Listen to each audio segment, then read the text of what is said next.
We're doing a transcontinental bike ride. We started the journey in San Francisco. We dipped our back wheels in the Pacific Ocean and we left. And now we're in Lancaster, Pennsylvania, and 3 days out from New York, where we'll dip our front wheels into Atlantic Ocean.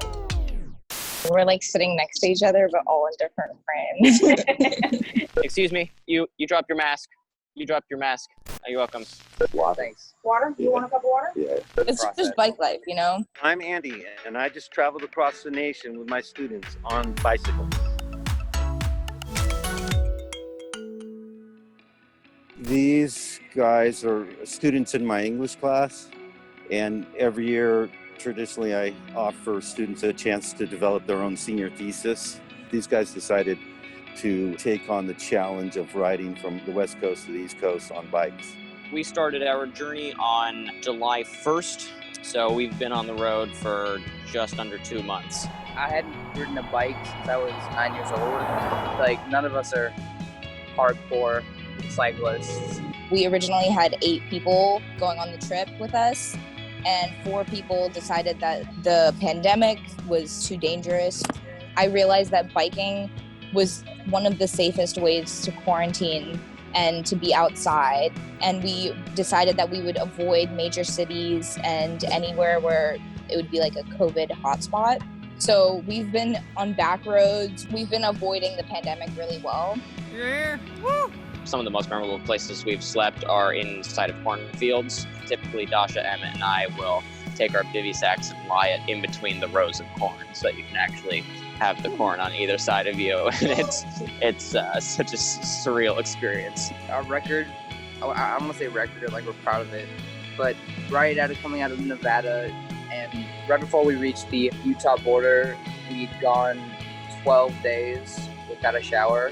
A lot of people are given the impression that we're just haven't even bathed since day one. It's not true. We're not living like animals. We're getting food from grocery stores, and we're usually at a restaurant, either breakfast or dinner.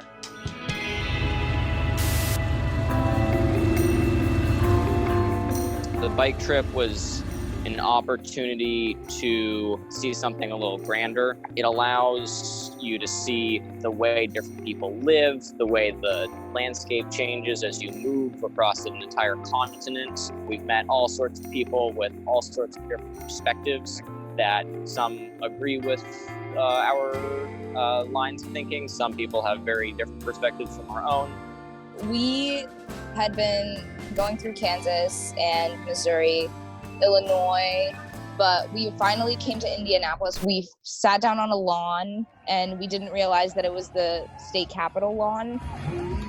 And about half an hour later, we began seeing people with huge guns, and they were just openly carrying them with their fingers on the triggers. And they had what looked like a military uniform, but no form of identification. And then people began walking past us with anti-mask signs and American flags. Our nation is in a battle or gone.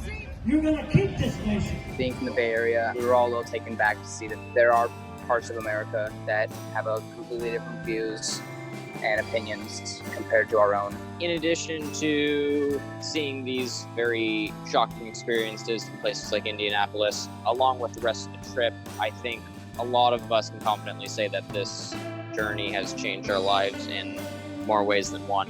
I think knowing what divides us then helps us unify. Although we might have like conflicting beliefs in like religion or politics, we're all just the same. We're all just people.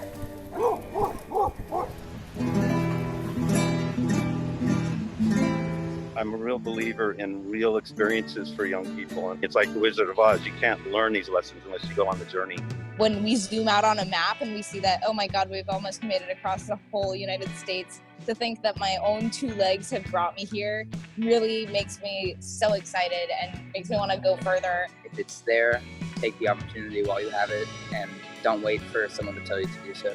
I want to help push women to do great things like this and to really experience the world and make a difference. Hey guys, so we just arrived in Times Square, New York City, and here we are The whole crew is here. Because we're able to do this, we will be able to do the next thing. I think it's going to allow myself and the others here to really enact some change and create a... I don't want to be cliche, but to continue doing good work in the world.